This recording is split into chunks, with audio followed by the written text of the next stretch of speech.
सारा लहसुन प्याज जर के राखोगे।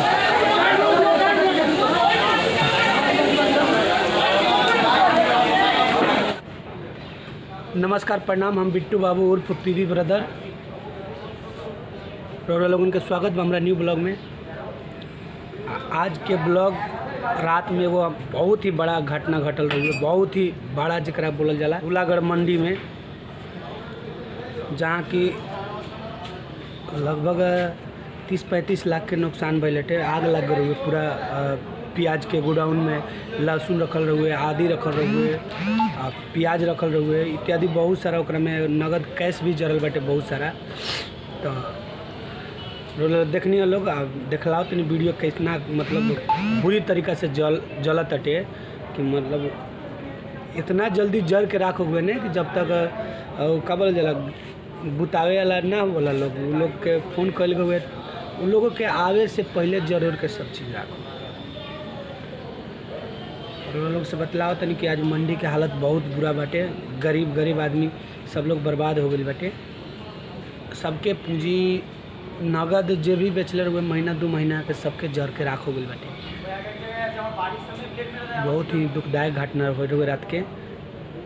लगभग आग लगल रहुए, लगभग 12 बजे के आसपास आग लगल हुए। वो आग लग हुए कैसे, तार में फाल्ट रहुए बिजली के, वह जब टकराए तो ओकरा में से लुत्ती गिर के सीधे गिर गए लहसुन के या प्याज के अथी पर।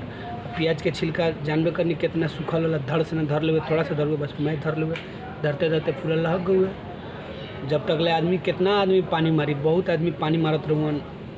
हमनियों के रही से 4-5 आदमी सब आदमी मिल के बुतावत रही। सब बूते वाला चीज़ें ना रहुए। आग लग रही गोडाउन में तो बूती भला है। लेकिन अब आज देखी का हो तटे, का निर्णय लिया तटे, गरीब इंसान के साथ का व्यवहार यहाँ के सरकार करत तटे, का मुआवजा मिली देखल जाए। अभी मीडिया वाला आई लोग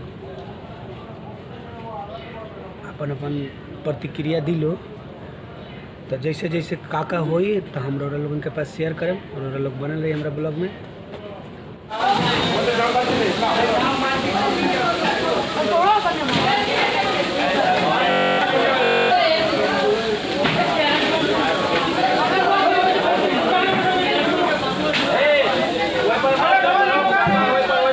सारा लहसुन प्याज जर के राखोगे।